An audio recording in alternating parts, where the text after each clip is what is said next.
किराने की दुकान में जब तेलों की पूरी लाइन लगी होती है तो क्या कभी कंफ्यूजन हुआ है?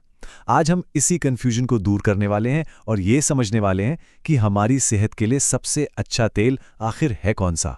तो आज हम क्या क्या देखने वाले हैं। सबसे पहले बात करेंगे खाना पकाने वाले तेल की दुविधा की। फिर फैटी एसिड के पीछे का साइंस समझेंगे। देखेंगे कि एक आदर्श तेल कैसा होना चाहिए। और फिर जानेंगे राइस ब्रान ऑयल के संतुलन और उसके खास फायदे ओरिजिनॉल के बारे में। चलिए शुरू करते हैं पहले सेक्शन से। खाना पकाने वाले तेल की दुविधा। ये वो कंफ्यूजन है जो रसोई में विरोधाभासी दावों और छिपे हुए जोखिमों से पैदा होता है। अक्सर हम सब पैकेट पर कोलेस्ट्रॉल फ्री या हार्ट हेल्दी जैसे बड़े बड़े लेबल्स देखते हैं, है ना? पर सवाल तो ये उठता है कि क्या हमारा कुकिंग ऑयल सच में हेल्दी है? क्या इन लेबल्स का वाकई कोई मतलब है? असल में बात काफी पुरानी है। देखिए, 1999 के इकोनॉमिक टाइम्स का ये आर्टिकल चेतावनी देता है कि पॉली अनसैचुरेटेड फैटी एसिड यानी पूफा से भरपूर तेल अगर लंबे समय तक इस्तेमाल किए जाएं तो उनकी ऑक्सीडेशन स्टेबिलिटी कम होने की वजह से कैंसर जैसी बीमारियों का खतरा भी हो सकता है। और ये सिर्फ नए जमाने के तेलों की बात नहीं है। 2003 के हिंदुस्तान टाइम्स की ये रिपोर्ट देखिए।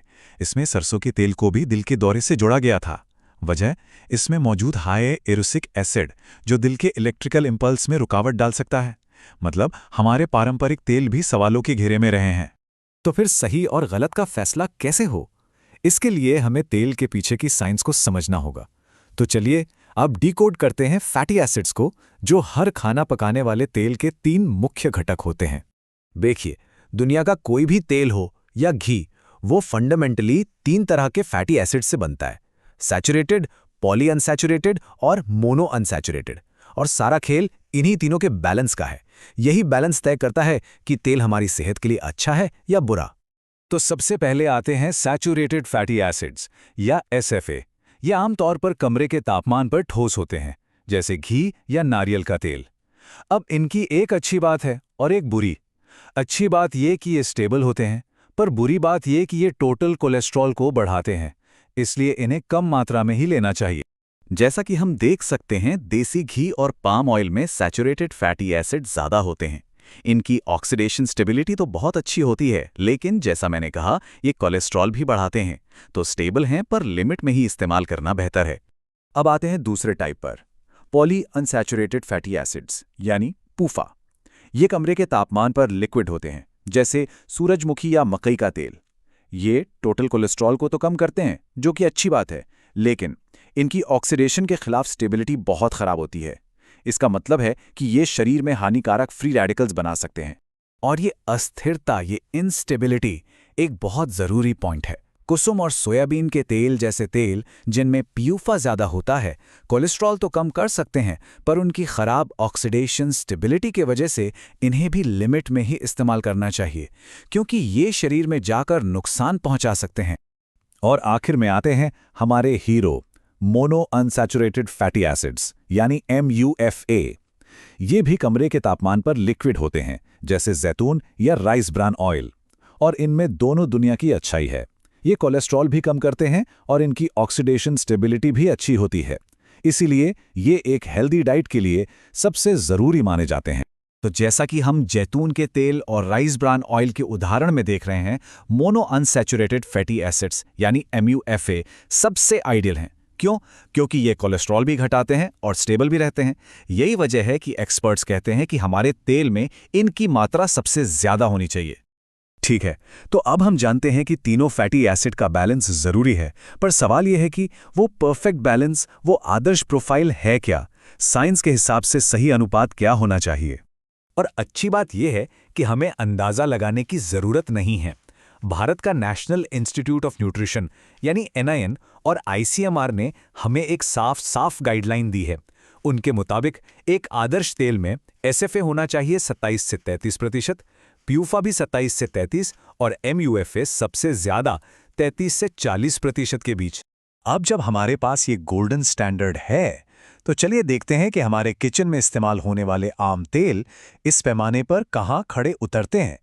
तुलना करते हैं राइस ब्रान ऑयल के संतुलन की। और ये टेबल ये सब कुछ एकदम साफ कर देती है।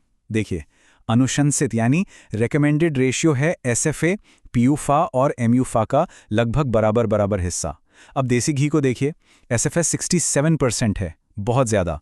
सूरजमुखी के तेल में PUFA 69% है, ये भी बैलेंस से बहुत दूर है। सरसों के तेल में MUFA 68% है, जो अच्छा है, पर बाकी दोनों बहुत कम हैं। और फिर देखिए राइस ब्रान ऑयल को, SFA 24%, PUFA 34% और MUFA 42%। ये NIN की सिफारिशों के सबसे करीब, लगभग परफेक्ट बैलेंस है। लेकिन रुकिए, कहानी सिर्फ इस परफेक्ट बैलेंस पर खत्म नहीं होती। राइस ब्रान ऑयल में एक और तुर्क का इक्का है, एक बहुत ही अनोखा और शक्तिशाली कंपाउंड जिसे ओरिजिनॉल कहते हैं। चलिए इसके फायदे देखते हैं। नोवेल यूनिवर्सिटी और हमारे अपने नेशनल इंस्टीट्यूट ऑफ न्यूट्रिशन की स्टडीज में ये पाया गया है कि राइस ब्रांड ऑयल में कोलेस्ट्रॉल कम करने की जबरदस्त क्षमता होती है, और इसका सारा क्रेडिट जाता है इसके ओरिजिनॉल कंटेंट को। इतना ही नहीं, टोक्यो और थाईलैंड की यूनिवर्सिटीज के रिसर्च ने ओरिजिनॉल के एंटी इन्फ्लेमेटरी गुणों की भी पुष्टि की है। ये कोलाइटिस जैसी सूजन की स्थितियों को दबाने में मदद कर सकता है, यानी हमारे डाइजेस्टिव सिस्टम के लिए भी फायदेमंद है। और फायदे दिखे। लुइजियाना स्टेट यूनिवर्सिटी की एक स्टडी में पाया गया कि राइस ब्रान ऑयल से मिलने वाला ओरिजिनॉल पोस्ट मेनोपॉजल ऑस्टियोपोरोसिस जैसी कंडीशन में हड्डियों के नुकसान को कम करने में भी मदद करता है। और ये कमाल की बात है, जापान में हुई एक स्टडी में ये भी पाया गया कि गामा ओरिजिनॉल की सिर्फ एक डोज हाइपोथायराइड मरीजों में बढ़े हुए TSH लेवल को काफी हद तक कम करने में असरदार थी। तो इसमें कोई हैरानी की बात नहीं है कि इन्हीं सब फायदों की वजह से राइस ब्रान ऑयल आज दुनिया भर में इतना पॉपुलर है।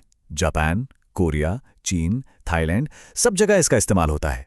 जापानी लोग तो इसे हार्ट ऑयल के नाम से बुलाते हैं, और अमेरिकियों के बीच भी इसने हेल्थ फूड का दर्जा हासिल कर लिया है। तो फैटी एसिड के विज्ञान और एक बैलेंस्ड तेल के फायदों को समझने के बाद ये सवाल पूछना बहुत जरूरी हो जाता है। अगली बार जब किचन में तेल की बोतल हाथ में हो तो सिर्फ लेबल नहीं, उसके पीछे की साइंस को भी याद रखिएगा। तो सवाल बस इतना सा है, क्या हमारी रसोई की सबसे महत्वपूर्ण सामग्री, हमारा कुकिंग ऑयल, हमारी सेहत के लिए काम कर रहा है?